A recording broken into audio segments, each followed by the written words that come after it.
Manda no grupo aí alguém aí, para que ela volte. Manda aí, Sara Neves Eldaher, que você é amiguinha dela. Mandei no grupo. Volta, Ana. Nós amamos você. Eu gosto dela, é uma boa menina. Nunca me deu trabalho. Gente, vamos lá, capitalismo industrial. Antes de começar aqui de fato, nós vamos falar do capitalismo comercial, que é a base dele, e depois vamos direto para o industrial. Por que tem que começar pelo capitalismo comercial? Gente, porque nós não podemos simplesmente partir do nada, tá? Nós temos que ter um panorama do que aconteceu no passado recente aí, por volta de 500 anos, por volta de 400 anos. Justamente, esse é um evento importante, tá? É um evento que moldou o nosso mundo, diga-se de passagem. Como que era o capitalismo comercial? Pessoal, isso aqui é muito simples, não tem que copiar não, tá? Isso aqui é uma coisa que é tão fácil entender que não tem que copiar. A lógica do capitalismo comercial é armazenamento.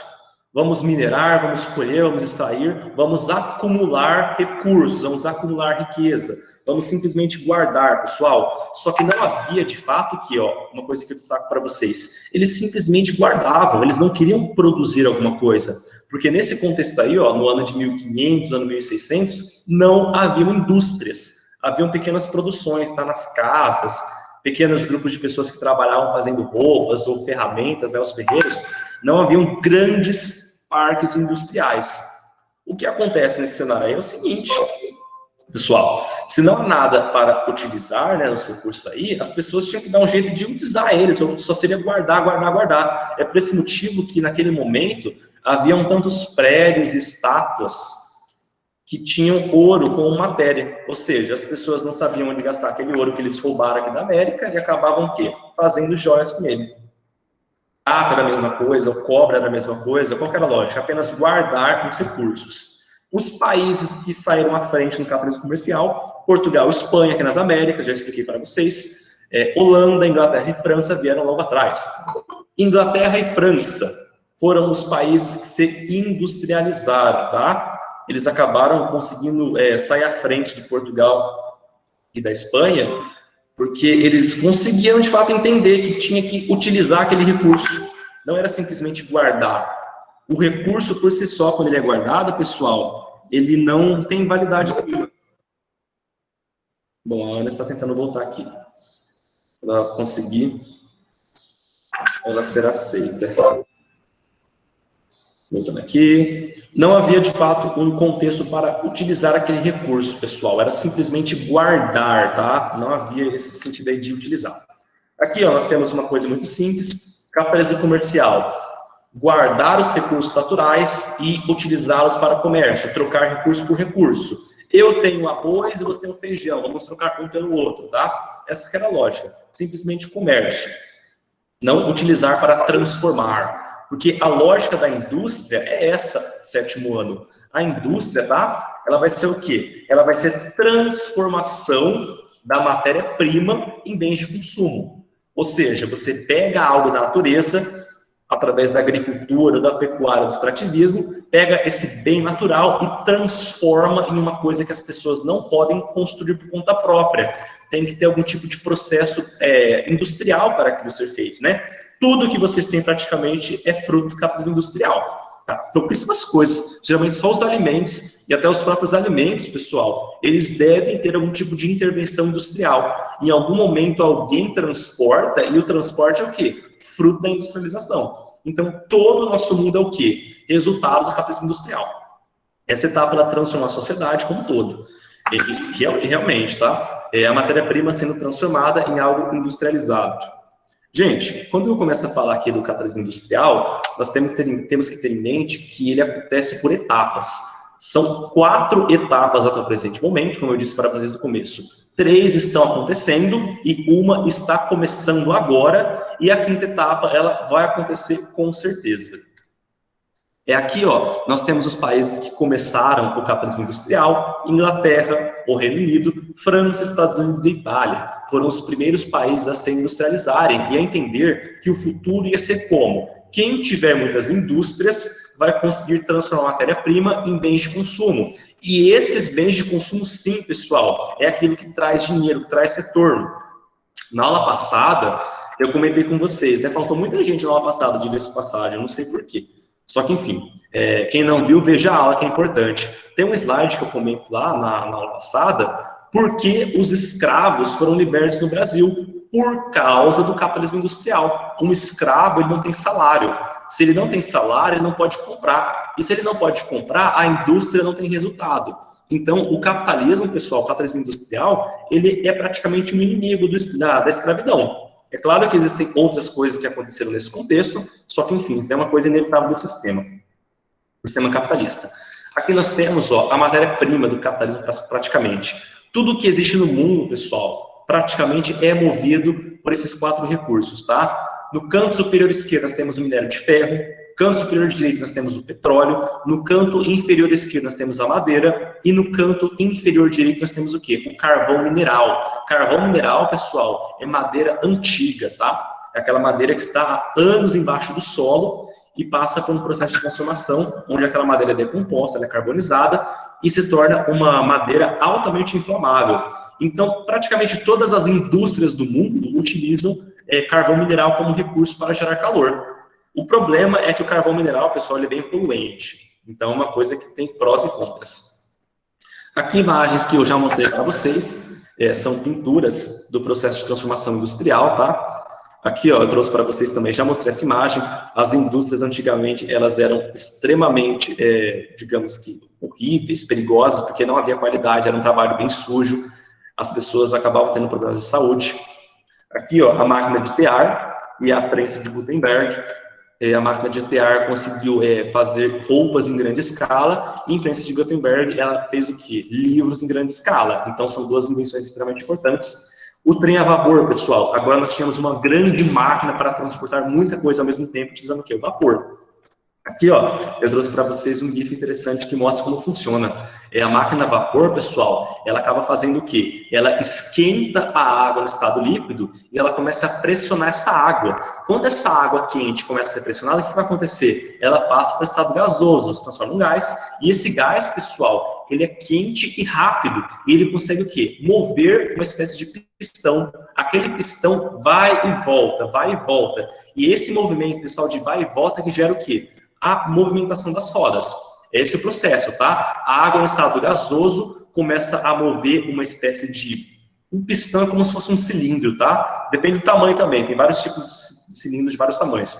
Aquele cilindro vai e volta, esse movimento de vai e volta, pessoal, que faz a roda se mover, tá? São, assim, vários giros por segundo, é uma coisa muito rápida mesmo, porque são vários pistões ao mesmo tempo acontecendo. Máquina a vapor atualmente não é tão utilizada, hoje utilizam o quê? O carvão mineral em grande escala, tá? Os trens hoje em dia são movidos por carvão mineral, ainda existem trens, no próximo bimestre eu comento com eles, com vocês, tá? Que vai ser relativo a transportes. Isso aqui é importante, pessoal. Vou falar para vocês uma coisa aqui. Eu quero que vocês copiem todo esse slide, até o que está de branco. Provavelmente esse vai ser o único slide da aula que vocês vão copiar inteiro, tá? Outros vão ser apenas algumas palavras. Eu quero que vocês printem a tela, todo esse slide eu quero que vocês copiem. Porque isso aqui é uma coisa que as pessoas comentam hoje em dia e parece que tem preguiça de pensar. É tão óbvia a resposta que eu fico indignado que alguém cogite achar que tem outro resultado possível. O capitalismo industrial deixou algo que sempre existiu muito nítido, muito visível, pessoal. A desigualdade socioeconômica. Olha aí que importante. Isso aqui é uma coisa muito importante, tá? Por isso que eu falei para vocês. Copiem todo o slide. Cada vez menos pessoas possuem muitos recursos, que no caso é dinheiro. Cada vez mais pessoas possuem menos recursos, ou seja, é uma coisa natural. Poucas pessoas com muito recurso, muitas pessoas com pouco recurso. Por que isso acontece? Isso é errado, pessoal? Isso é errado. Só que tem uma justificativa muito simples. A desigualdade, ela é inata da realidade, sétimo ano A e B. Todo tipo de recurso limitado sempre irá gerar desigualdade, já que nem todos podem obter. As pessoas que, quando o capitalismo industrial começou, tinham muito dinheiro, tinham, assim, grandes reservas de ouro, de prata, que eram de famílias ricas, elas utilizaram aquele dinheiro, pessoal, para fazer indústrias, para comprar máquinas, desenvolver novas ferramentas, novas técnicas, ou seja, as pessoas que tinham indústrias eram filhas ou eram ligadas com pessoas ricas. E essas pessoas utilizaram o dinheiro delas para fazer mais dinheiro, tá? Essa aqui é a lógica. Qual que é um problema que temos que destacar de fato? Pessoal, a maior parte dessas pessoas que eram ricas eram membros de famílias que no passado eram membros de famílias que tinham uma relação muito forte com a escravidão, com a colonização da América. Então, nesse momento aí é uma coisa bem nebulosa, tá? Essa é uma coisa que de fato é bem criticável. Só que nesse contexto da industrialização, as pessoas que tinham conhecimento, tinham estudo, as pessoas que tinham ideias, utilizaram seus recursos para gerar o quê? Máquinas, equipamentos, ferramentas, instalações, meios de produção. Qual que é o resultado disso? As pessoas que investiam o seu dinheiro ou o seu conhecimento acabavam tendo mais dinheiro do que os trabalhadores que utilizavam o quê? Os seus conhecimentos para executarem o serviço. Então, por que que o dono da indústria é um cara muito rico, que vai ter um carrão de luxo, e muitos trabalhadores da indústria andam de ônibus, a pé ou de bicicleta? Porque o dono da indústria, pessoal, ele é o cara que é dono de fato por tudo que há naquela indústria.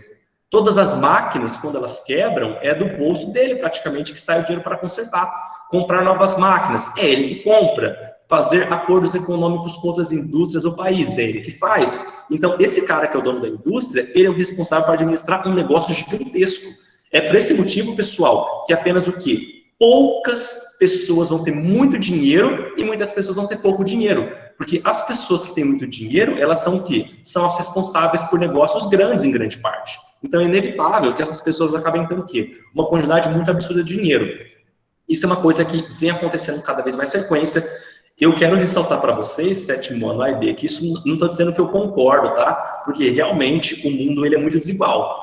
Existem muitas pessoas que não têm nada, e existem pouquíssimas pessoas que têm muito dinheiro. E elas, de fato, não acabam tendo ações boas no que tange os demais que não têm nada. Isso é uma coisa muito criticável, diga-se de passagem, tá? Uma coisa que eu repudio. Só que eu quero que vocês entendam aqui, não é o certo ou errado. Eu quero que vocês entendam por que poucas pessoas são tão ricas e muitas pessoas são tão pobres. Por causa dessa lógica. As pessoas que investem o seu dinheiro em negócios são donas de tudo que há naquele negócio, tá? Exemplos práticos dessa questão de desigualdade, pessoal. Por que o oxigênio ele não é cobrado? Por que nós não pagamos para respirar oxigênio? Porque ele é infinito praticamente. Enquanto existirem plantas que realizam a fotossíntese, vai existir oxigênio. Ou seja, pessoal, o oxigênio ele é um recurso ilimitado. Se é ilimitado, ele não tem valor. Se é uma coisa limitada, ele vai ter valor. Se é um recurso infinito, não tem por que cobrar. Todo mundo pode obter. Só que se é um recurso que poucas pessoas podem fazer ele existir através de indústrias, essa é a explicação do porquê ele é tão caro. Aqui nós temos o que? Nós temos cilindros de oxigênio utilizados em hospitais e lugares que têm problemas com vários nichos diferentes. Isso aqui é pago. O que eu disse para vocês, o oxigênio é ilimitado, ele é infinito. Então, por que ele é pago? Pessoal, não é o oxigênio que é cobrado, tá? Nesses cilindros de oxigênio. O que é cobrado é o cilindro em si. É o processo de colocar um oxigênio limpo e puro nesse cilindro. Então, o gás em si, ele não tem valor. O que importa é o processo de colocar esse gás no cilindro, que é um oxigênio muito puro, é um oxigênio muito denso, tá? É por esse motivo que todo hospital tem esse tipo de cilindro de oxigênio, que é uma coisa fundamental em operação, né? Para que as pessoas que estão com problemas respiratórios utilizem ele. Então, o que é cobrado aqui é o cilindro, é a transformação do cilindro, a venda do cilindro, tá? Não é o oxigênio em si. A água. Pessoal, a água vai ser a mesma coisa. A água em si, ela é ilimitada. Ciclo das águas, tem vários rios, vários córregos. Então, por que as pessoas cobram, né? Tem conta de água? Por que a garrafinha de água é cobrada? Essa que é a resposta. Porque o processo de captar a água, tirar do subsolo, floculação, que vai ser o quê? Agregar as impurezas da água, decantação, tirar as impurezas, filtração, pessoal, tirar os micro-organismos, desinfecção, matar o que sobrou, e distribuição, levar até a residência de vocês. Esses processos são caros, exigem máquinas, pessoas qualificadas, exigem vários reservatórios, vários processos. Então, isso é cobrado, tá? Não é a água em si que tem valor. O que é cobrado é o processo de captação até a distribuição da água, que é um processo caro, é um processo conturbado, diga-se de passagem, e tem que ser uma coisa muito bem feita. Porque se, por exemplo, não for bem tratada a água, ela pode vir carregada de micro-organismos e matar muitas pessoas. Isso é uma coisa possível e acontece em alguns lugares do mundo, tá? Essa que é a lógica. Agora, vamos lá. Aqui começa a aula de história praticamente, pessoal. Eu vou mostrar aqui para vocês 3 homens que praticamente, acredito eu, são os grandes responsáveis por tudo que há no mundo e uma família, tá? Essas pessoas aqui são figuras extremamente polêmicas, eles fizeram coisas boas e coisas horríveis ao longo da história, e até hoje os nomes deles são memoráveis, tá? Não tem que anotar nada, é apenas uma coisa que eu quero que vocês saibam. Esse aqui, em primeiro lugar, esse cara aqui é uma das pessoas mais importantes que existiu, John Davison Rockefeller. Qual que foi a área de atuação dele nos Estados Unidos, pessoal? Petróleo, combustíveis e educação.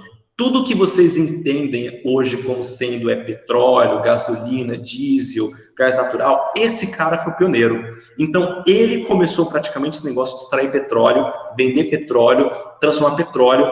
Todo o nosso mundo, pessoal, é movido por petróleo. Então, o Rockefeller, ele é o cara que começou esse processo. Aqui, ó, depois dele, o John Pierpont Morgan, ele trabalhou no quê? Bancos, empréstimos e administração e investimentos de outras empresas. Então, essa questão aí do sistema bancário, de guardar dinheiro nos Estados Unidos, tá? E depois para o mundo todo. Esse negócio aí de investir em empresas, administrar empresas. O Morgan, ele foi o grande responsável. Pessoal, essa questão de banco aí, muito veio dele.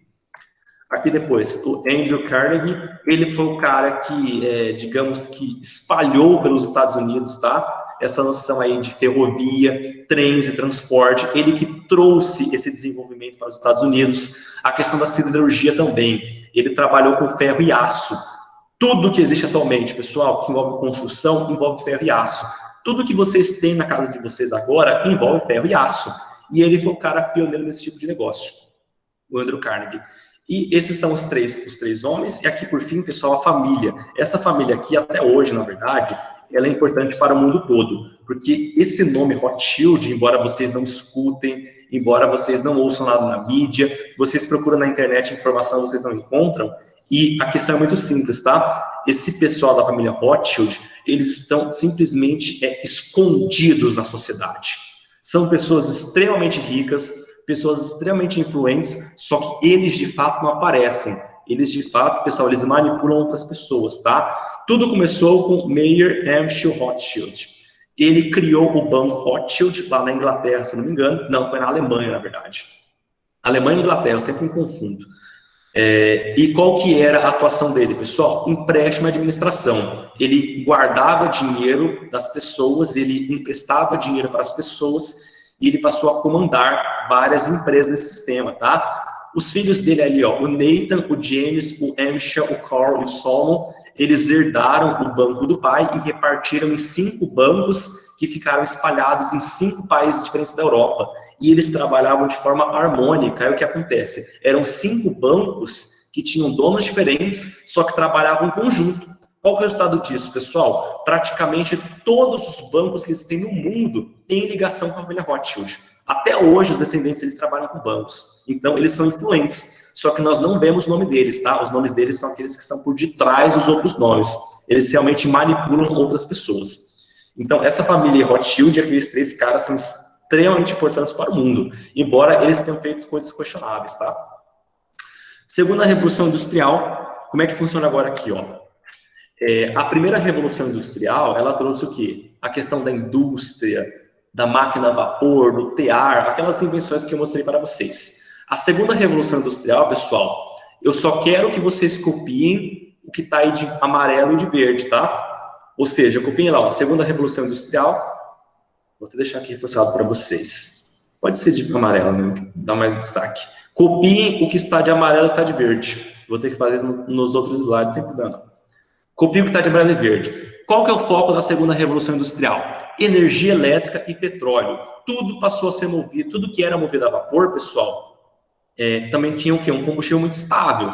Então, era um combustível que apresentava problemas, a água podia vazar, as máquinas não eram desenvolvidas, e a segunda Revolução Industrial, ela trouxe o petróleo e energia elétrica à tona, tá? O John Rockefeller, Ele pertenceu às duas etapas da Revolução Industrial, a primeira e a segunda, e foi na segunda Revolução Industrial que ele, de fato, conseguiu disseminar a ideologia dele. Ou seja, essa coisa aí de petróleo, que é o futuro da humanidade. Aí o que aconteceu? Outras pessoas foram na dele e começaram também a extrair petróleo, começaram a produzir petróleo, e graças ao Rockefeller, que o petróleo se tornou esse combustível mundialmente utilizado. Qual que foi o problema? Antes dele começar isso, pessoal, ele era o grande responsável por toda a produção de petróleo mundial, era só ele. Quando ele deu certo, quando ele começou a ganhar muito dinheiro, outras pessoas também começaram a fazer isso. Então ele conseguiu concorrentes. Agora aqui nós temos outras pessoas aqui que são extremamente importantes para a humanidade, o Nikola Tesla e o Thomas Edison. Esses dois caras aqui são os pais da energia elétrica. Se eu não me engano, o Nikola Tesla, pessoal, ele criou a corrente alternada, e o Thomas Edison, ele criou a corrente contínua. A corrente alternada, ela é uma energia elétrica muito forte, ela é muito instável, e é por esse motivo que ela não costuma ser utilizada nas casas, porque se chega uma corrente alternada aqui na casa de vocês, ela queima tudo, porque ela é muito intensa. E o Thomas Edison, ele foi da corrente contínua, que é uma energia elétrica um pouco mais calma, tranquila, tá? Que é essa questão que nós temos aí de volts. Praticamente, ele é o cara que deu um caminho para os físicos criarem essa noção que nós temos hoje de energia elétrica. Os dois, na verdade, tá? Praticamente foi ao mesmo tempo, esses dois homens conseguiram criar toda essa noção de energia elétrica que existe hoje em dia. Aqui, ó, eu trouxe imagem para vocês. Antigamente, as pessoas, na verdade, os gregos começaram isso, né? Observar que havia uma energia muito grande que percorria as tempestades. Com o tempo passando, as pessoas começaram a notar que isso era uma coisa perigosa. O Benjamin Franklin, pessoal, ele percebeu que essa energia elétrica, ele fez o experimento da pipa, tá? Essa energia elétrica, ela poderia ser utilizada para muitas coisas, até que chegou o ponto que esses dois homens conseguiram criar uma forma de energia elétrica artificial. Antes disso era apenas o quê? Através dos raios. Então, tudo que nós temos hoje de energia elétrica, Nikola Tesla e Thomas Edison são os responsáveis. Foram grandes inventores e pessoas importantes para a história como um todo. Aí uma plataforma petrolífera começou no Rockefeller, tá? Na primeira Revolução Industrial, já havia a ideia de criar essas grandes plataformas, pessoal, só que não havia tecnologia. Aí o que acontece? As pessoas acabaram com o tempo entendendo que o petróleo está em todo lugar, inclusive no fundo do oceano, e tinha que inventar uma forma de chegar lá. Então essas plataformas foram criadas, existem várias delas no mundo todo. Elas são feitas no continente e levadas para o mar, porque realmente é uma coisa bem complicada. São vários barcos que vão carregando elas, pessoal. Aí elas perfuram a plataforma submarina e encontram petróleo, começam a bombear com grandes canos. Vamos para a terceira Revolução Industrial. Aqui o negócio fica bem feio, diga-se de passagem, porque aqui acontecem coisas um tanto complicadas, né? Pessoal, a terceira Revolução Industrial, aqui eu quero que vocês copiem o que está... Na verdade, é apenas aqui, ó. Eu vou deixar essa parte aqui para vocês copiarem. Apenas o primeiro parágrafo, tá? Meu Deus. Aqui, perfeito. Pessoal, apenas o primeiro parágrafo que está de azul. Pronto, está de azul agora. Apenas ele. A parte de amarelo e vermelho não, tá? Não tem necessidade. A terceira Revolução Industrial veio à tona durante a Guerra Fria. Já comentei com vocês. Os seus marcos são a energia nuclear e a internet. Essas são as grandes revoluções que aconteceram durante essa terceira etapa do processo de industrialização. Vamos lá, vamos falar das duas aqui, da energia nuclear e da internet. Pessoal, a energia nuclear, ela é uma faca de dois gumes, tá? O que é uma faca de dois gumes? O gume da faca é a lâmina, que é aquela parte que machuca. Uma faca de dois gumes é uma faca em duas pontas, ou seja, ela pode machucar dos dois lados. Ao mesmo tempo que ela pode ser utilizada contra uma pessoa, ela pode ser utilizada contra você, simultaneamente. Ela pode golpear duas pessoas ao mesmo tempo. A energia nuclear, ela é uma energia muito boa, ela é uma energia muito forte, ela utiliza pequenas áreas para ser produzida. Qual que é o problema? É uma energia boa, é uma energia muito intensa, é uma energia que eu aprovo, só que um pequeno erro, um erro microscópico, pessoal, uma alavanca que não foi puxada, um botão que não foi apertado, uma plaquinha de chumbo que não estava no lugar certo, pode acabar causando um desastre catastrófico, tá? Que é o quê? Uma explosão de um reator nuclear. Eu já vou mostrar para você algumas imagens que aconteceram. Pode causar a fusão de um núcleo, que foi uma coisa que já aconteceu também. Ou seja, a energia nuclear, ela produz muita energia, só que ela é uma energia muito perigosa, porque quando ela dá errado, muitas pessoas podem ser afetadas. E qual que é o problema, pessoal? A energia nuclear, ela é utilizada para fins pacíficos, só que todo país que pode produzir energia nuclear, também pode fazer uma arma nuclear. Então esse que é o problema, tá? A energia nuclear cria energia elétrica e também pode criar armas nucleares. E a internet é uma coisa que atualmente vem sendo atacada por muitos governantes e tem motivos para isso, pessoal. A internet, ela acabou com a mídia tradicional. Quando eu tinha idade de vocês, crianças, praticamente a internet ela já existia, eu já jogava no computador, já jogava jogos online e tudo mais, só que a internet não era tão difundida no mundo todo. Aí o que acontece? Todas as informações, acontecimentos políticos, econômicos, catástrofes, tudo isso era transmitido pela televisão e pelo rádio, e as pessoas eram totalmente dependentes da informação que vinha da televisão. Então, se você quer saber do que está acontecendo no mundo, você tem que assistir aquele jornal nacional lá, né? Alguns de vocês devem ver, outros não. Eu não vejo aquela porcaria antes, não vi aquele jornal. Mas, enfim, se a pessoa queria saber o que estava acontecendo no mundo, ela tinha que ver aquele jornal. Então, tudo que aquele jornal falava era verdade. Atualmente, isso não acontece mais, porque a internet, pessoal, ela está em todo lugar. Você pode estar andando na rua com o seu celular e você vê algum assalto acontecendo. Você pode gravar aquela situação e jogar na internet. Aquilo vai causar uma repercussão. E aí sim, olha só que interessante. Ninguém mais tem que ver televisão para se informar. Apenas com a internet, você já consegue saber de tudo que acontece no mundo todo. E eu vou mostrar aqui para vocês um exemplo que foi marcante já, tá? Aconteceu acho que há 3 semanas atrás. Então tá na mídia ainda. Só que já saiu um pouco por causa de outras coisas. Julius Robert Oppenheimer, ele sabia o que ia acontecer, ele sabia qual era a finalidade do experimento dele, que é o Projeto Manhattan. Ele sabia, pessoal. Ele, infelizmente, tá? É aquilo que eu disse para vocês. É aquele tipo de pessoa que criou uma coisa terrível, ele sabia que ia dar errado, só que ele criou. Tá na história, né? Para quem não sabe, o Projeto Manhattan, ele é o grande responsável pelas criações das únicas bombas nucleares que foram utilizadas contra humanos até hoje, tá? Que foi a Little Boy, que foi lançada em Hiroshima em 6 de agosto de 45, e a Fat Man, que foi lançada em Nagasaki em 9 de agosto de 1945. Ele é o responsável, tá, pessoal? O Julius Robert Oppenheimer, ele criou essas 2 bombas. Não foi ele sozinho que criou, tá? Ele comandava um projeto com várias pessoas, só que toda a ideia das bombas nucleares, ele é o responsável. Ele é o pai dessas 2 bombas. É aquilo que eu disse para vocês. Aqui, ó, esses 3 aqui, vocês provavelmente não conhecem. Poucas pessoas conhecem, só que são aqueles tipos de pessoas que eu acredito que são heróis, tá? Novamente, eles criaram uma coisa muito boa, que no caso é a energia nuclear, pessoal. Vejam bem, o Oppenheimer, ele criou as bombas nucleares, só que a energia nuclear foram eles 3. Olha aí que legal, uma mulher, tá? Envolvida. Eu acho que ela é a única mulher que eu menciono nessa aula aí, só que ela é uma pessoa incrível. Otto Hahn, Liz Meitner e Fritz Strassmann. Eles 3 em conjunto criaram a ideia da energia nuclear. Criaram um artigo lá mostrando que elementos como urânio e plutônio, pessoal, inicialmente urânio, tá? Poderiam ser utilizados para gerar energia elétrica. Eles criaram uma das melhores fontes de energia do mundo. Então, assim, eu sou um fã dos 3. E uma coisa interessante, gente, olha só que coisa interessantíssima, tá? Eles 3 eram da Alemanha, e eles criaram a energia nuclear durante a Alemanha nazista, aquela Alemanha do Adolf Hitler, com certeza alguns de vocês já conhecem. Durante a Alemanha nazista, esses 3 criaram a energia nuclear.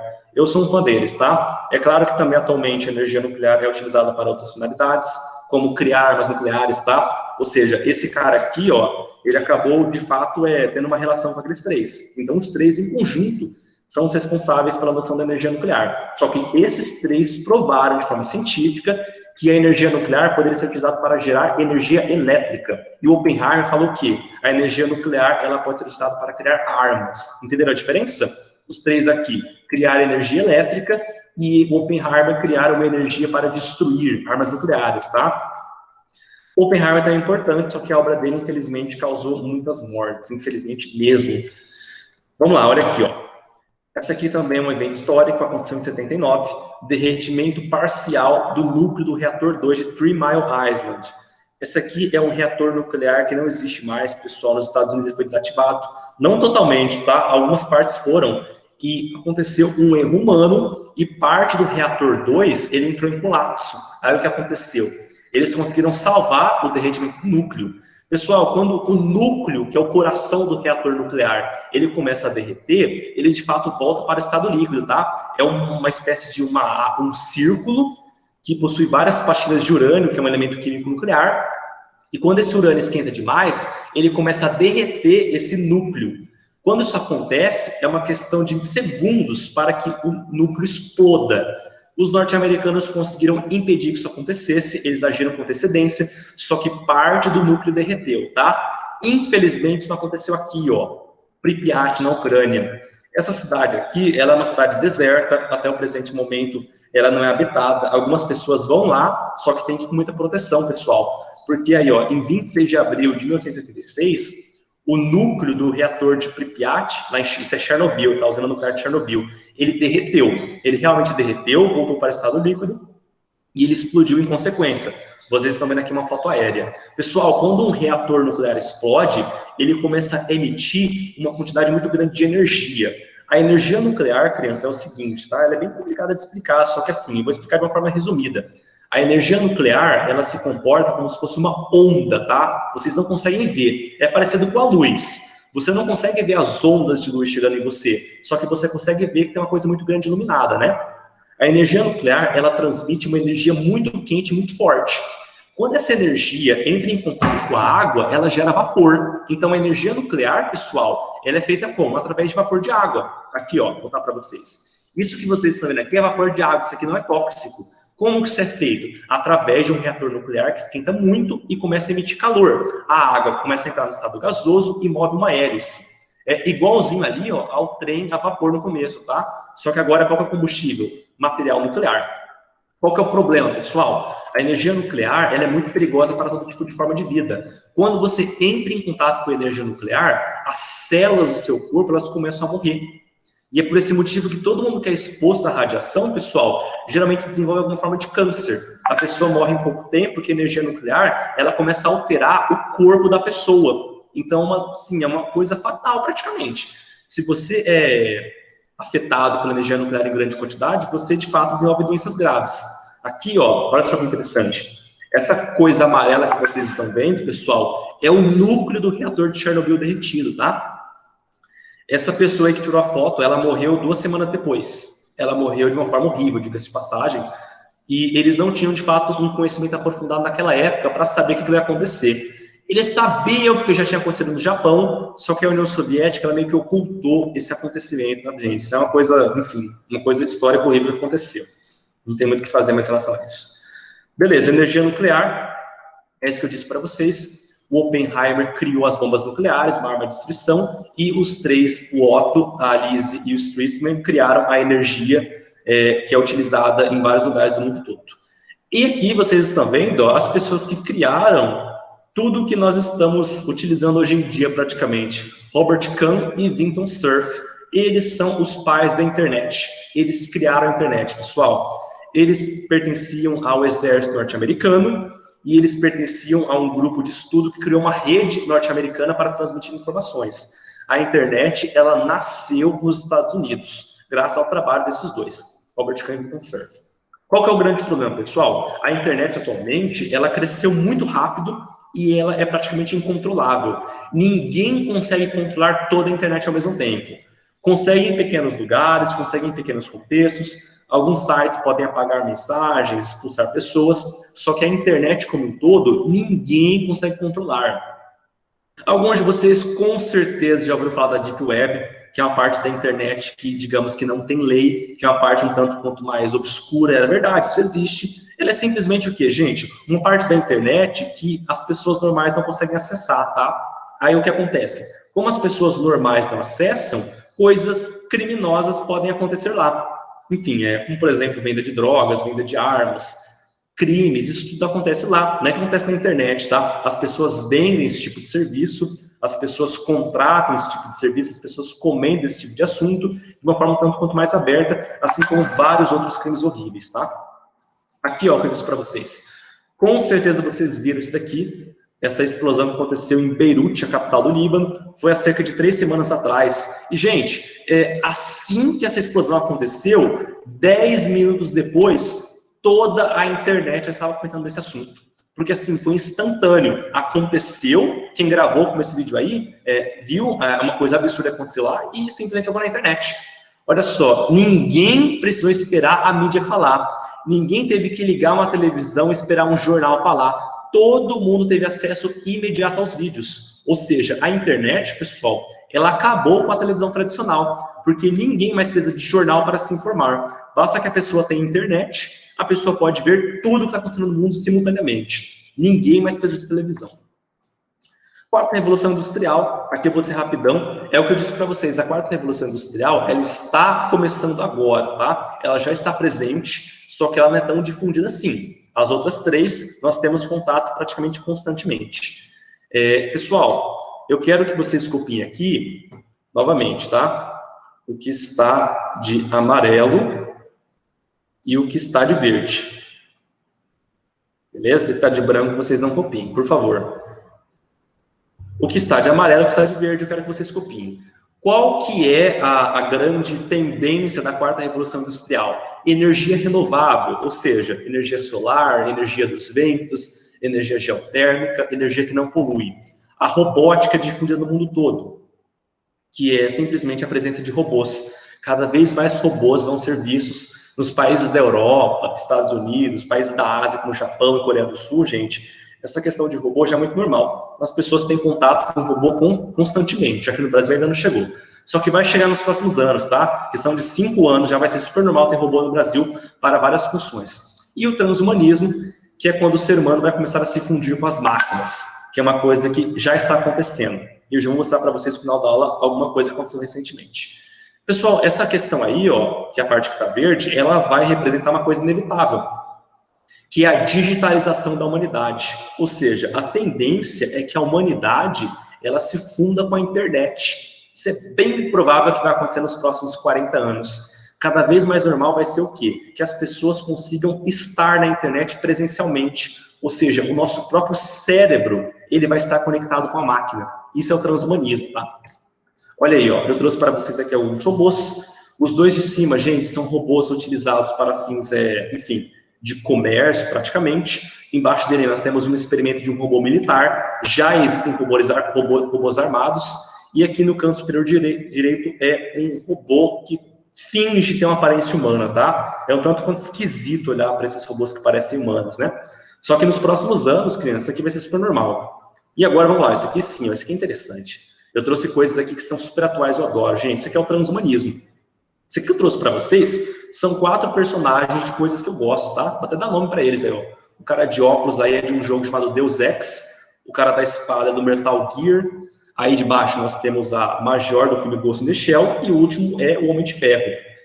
São coisas da ficção, só que todos eles, pessoal, são coisas que vão acontecer. Todos eles que vocês estão vendo são pessoas que têm máquinas no corpo. Um braço robótico, um cérebro robótico, uma armadura robótica, podem se conectar diretamente com a internet, ou seja, praticamente eles não são mais humanos, eles são máquinas.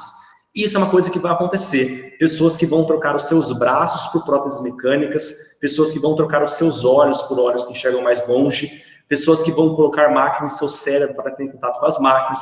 Isso vai acontecer e já está começando, tá? Aqui, ó, as pessoas que estão, digamos que, à frente desse processo. O Bill Gates, que criou a Microsoft, essa noção que nós temos hoje em dia de computador, ele é o responsável, e o Elon Musk. Esse cara aqui, pessoal, é aquilo que eu já comentei com vocês, eu acho, né? O Elon Musk, ele provavelmente é um dos humanos mais importantes da atualidade, porque ele criou esse negócio aqui chamado de Neuralink. Neuralink, gente, foi domingo agora, tá? Que aconteceu a primeira demonstração real dele. O que é esse Neuralink? É uma coisa que já está acontecendo, então não é teoria da conspiração, nem ficção. O Elon Musk, ele inventou um chip que quando colocar um cérebro humano, ele vai conseguir conectar as pessoas com o computador. Então, isso já é realidade. Como que ele mostrou isso, pessoal? Ele mostrou um experimento com um porquinho, tem vídeo na internet, tá? Eles colocaram um chip em um cérebro de um porco e aquele chip podia captar todas as sinapses, ou seja, as ondas dos pensamentos do porco, tá? Uma coisa bem de biologia, diga-se de passagem, então não vou aprofundar nesse assunto agora, já acabou a aula. Só que nos próximos anos, o que vai acontecer? Isso vai ser utilizado com humanos. As pessoas vão conseguir se conectar diretamente na internet usando seus cérebros. Vocês já devem ter visto pessoas que colocam chips na mão, pessoas que colocam... digamos que chip no braço, aí utilizam para passar nas máquinas eletrônicas, para abrir fechaduras, também já é uma coisa real. Qual que é o problema, pessoal, dessa coisa aí de você digitalizar o seu cérebro? Se você colocar máquinas na sua cabeça, algumas pessoas que têm contato com esse tipo de coisa vão conseguir olhar para a sua mente, né? Então, o que vai acontecer? Pessoas que têm muito contato com máquinas vão conseguir ser hackeadas por outras pessoas, assim como acontece com o computador. Então, esse assunto aqui, gente, para vocês pode parecer uma coisa absurda agora, só que quando vocês tiverem a minha idade, vai ser uma coisa normal, e vai ser um assunto bem importante, tá? Que as pessoas vão estar discutindo porque vai estar em curso. Beleza? Alguma